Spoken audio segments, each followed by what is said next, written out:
السلام علیکم۔ اسلامزم 1.0 کی ایک اور نئی ویڈیو میں پھر سے خوش آمدید۔ آج ہم اس ویڈیو میں آپ کو بتائیں گے مسجد اقصی کی تعمیر اور اس کا تاریخی پس منظر۔ مسجد اقصی اسلام کے مقدس ترین مقامات میں سے ایک ہے، جس کی طرف سفر کرنا بھی باعث اجر و ثواب ہے۔ مسجد اقصی اپنے آپ میں ایک مکمل تعمیری تاریخ رکھتا ہے، جس کا تعلق قوموں کے عروج و زوال اور پیغمبروں کے مبعوث ہونے سے ہے۔ مسجد اقصی ہم مسلمانوں کے لیے قبلہ اول کی حیثیت رکھتا ہے، جس کی طرف رخ کر نبی پاک صلی اللہ علیہ وسلم اور آپ کے اصحاب نے تقریباً 1.5 سال تک نماز ادا کی اور لوگوں کو پیغام دیا کہ اسلام کوئی نیا دین نہیں بلکہ دین ابراہیمی ہی کی ایک شکل ہے، جو حضرت موسیٰ علیہ السلام اور حضرت عیسیٰ علیہ السلام کی تعلیمات کو پھر سے زندہ کرنے اور اصل تورات و انجیل کے پیغام پر عمل پیرا ہے۔ حضرت ابو ذر غفاری سے روایت ہے کہ انہوں نے نبی صلی اللہ علیہ وسلم سے پوچھا کہ اللہ کے رسول صلی اللہ علیہ وآلہ وسلم، اس روئے زمین پر سب سے پہلے کون سی مسجد تعمیر کی گئی؟ آپ صلی اللہ علیہ وسلم نے فرمایا مسجد الحرام۔ انہوں نے پھر پوچھا کہ اس کے بعد کون سی مسجد تعمیر کی گئی؟ آپ صلی اللہ علیہ وسلم نے فرمایا مسجد اقصی۔ حضرت ابو غفاری نے کہا ان دونوں کی تعمیر کے درمیان کتنا وقفہ ہے؟ آپ نے جواب دیا 40 سال۔ علماء اور مفسرین کی ایک جماعت کے نزدیک مسجد اقصی کو سب سے پہلے خود حضرت آدم علیہ السلام نے تعمیر کیا تھا اور بعد میں حضرت ابراہیم علیہ السلام نے اسے دوبارہ تعمیر کروایا۔ روایتوں کے مطابق اللہ پاک نے حضرت جبرائیل علیہ السلام کو خصوصی طور سے حضرت آدم علیہ السلام کی طرف بھیجا اور حکم دیا کہ مسجد حرام اور مسجد اقصی کی تعمیر کریں۔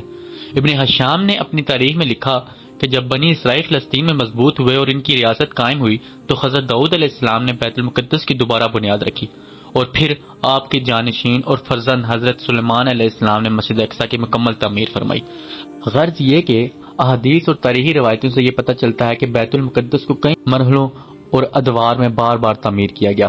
حضرت سلیمان علیہ السلام اللہ کے جلیل القدر پیغمبر تھے، جن کی سلطنت مشرق سے مغرب تک تھی اور انسانوں کے ساتھ چند و پرند، جانور، حیوانات اور جنات پر بھی آپ نے حکومت کی تھی۔ جنات آپ کے تابع اور فرمانبردار تھے، جو حکومتی امور میں حضرت سلیمان علیہ السلام کے حکم کی تعمیل کیا کرتے تھے اور بڑے بڑے کام سر انجام دیتے۔ لہٰذا مسجد اقصی کی تعمیر میں حضرت سلیمان علیہ السلام نے جنات کو بھی لگایا تھا اور اس مسجد کی تعمیر آپ صلی اللہ علیہ وسلم کے بادشاہ بننے کے بعد سے ہی شروع ہو گئی اور تقریباً 40 سالوں میں مسجد کی تعمیر مکمل ہوئی۔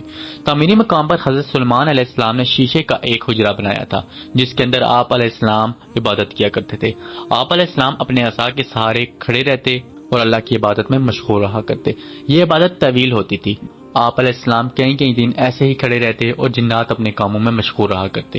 جب حضرت سلیمان علیہ السلام کو یہ علم ہوا کہ جلد ہی آپ کی وفات ہونے والی ہے تو آپ نے اللہ سے دعا کی کہ ایسا معجزہ ظاہر ہو کہ ان جنوں کو آپ کی وفات کا علم ہی نہ ہو اور وہ اسی طرح اپنے کاموں میں مصروف رہ کر مسجد کی تعمیر مکمل کر دیں۔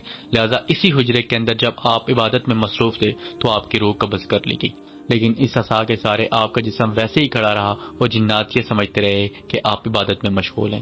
لہٰذا حضرت سلیمان علیہ السلام کے وفات کے کئی سالوں بعد تک اسی مقام پر عصا کے سہارے کھڑے رہے۔ آخرکار جب اس عصا کو دیمک کھانے لگی اور وہ لاٹھی کمزور ہو گئی تو آپ علیہ السلام کا مبارک جسم زمین کی طرف جھکنے لگا۔ تب جنات کو یہ علم ہوا کہ حضرت سلیمان علیہ السلام کی وفات ہو چکی ہے۔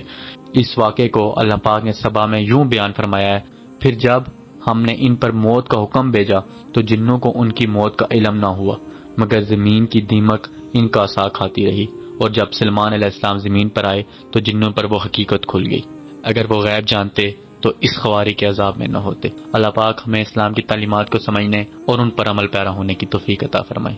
پھر ملیں گے اپنی ایک نئی ویڈیو میں۔ آج تک کے لیے اتنا ہی، اپنا خیال رکھیے گا۔ اللہ حافظ۔